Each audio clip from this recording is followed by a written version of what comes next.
Easter Monday, it's a bank holiday for everybody except us here at GP Fans as we continue to bring you the headlines out of the world of Formula 1. And guess what? Toto Wolff and Christian Horner have differing opinions on pretty much everything in F1, so no change there. Alfa Romeo think that they have a great all-rounder for this season that can compete with pretty much everybody on the track, and there's an empty feeling for Lando Norris when the points don't come this year for McLaren. I'm Ollie Wilson, this is GP Fans. Give us a subscribe down below to stick with us for the full year.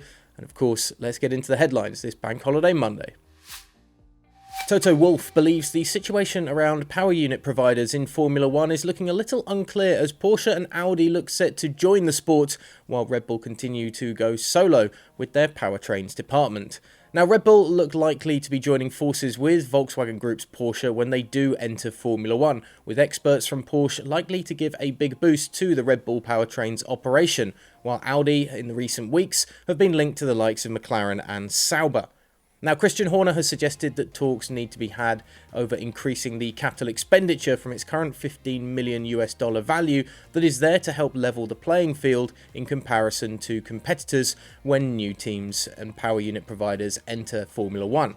Now, Toto Wolff feels the situation is a little unclear, especially with the impending arrival of VW Group's two iconic names to Formula 1, because who would be regarded as a newcomer and qualify for the capital expenditure funds?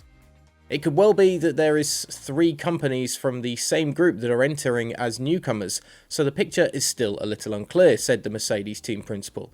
Whether $15 million in capex is enough or not, there are much bigger topics we need to agree on, which we haven't just yet.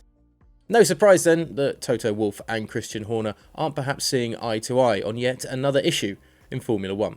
Meanwhile, Lando Norris has revealed that he gets that empty feeling inside when he's unable to pick up points on a race day after a difficult start to McLaren in the new era of Formula 1.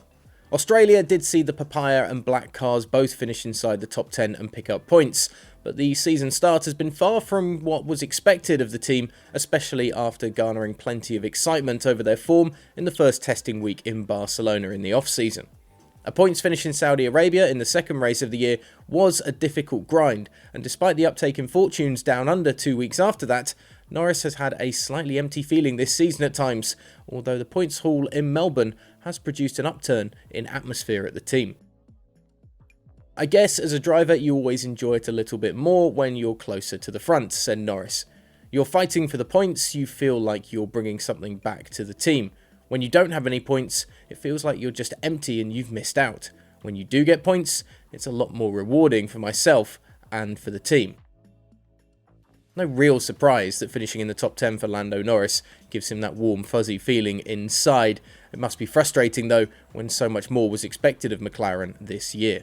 And finally, Alfa Romeo trackside engineer Xevi Pujolar has revealed his team's C42 car's biggest weakness is Saturday qualifying, describing the new car for 2022 as a good all-rounder aside from that.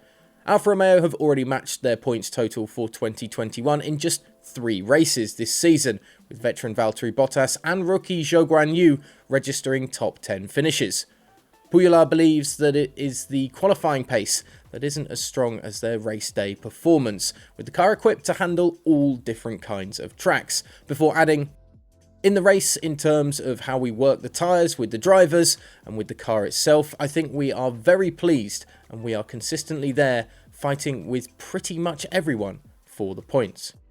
This is what Formula 1's new era was meant to do, wasn't it? Join the middle of the pack closer together, have them perhaps pushing towards the top teams as well, and see far more competitive racing in Formula 1 this year. And Alfa Romeo's points tally is just showing that that is taking place. For more news, get on to gpfans.com and GPFans Global on Twitter and Instagram for all the breaking stories from the sport, and hit subscribe here to stay with us for the whole of the 2022 season.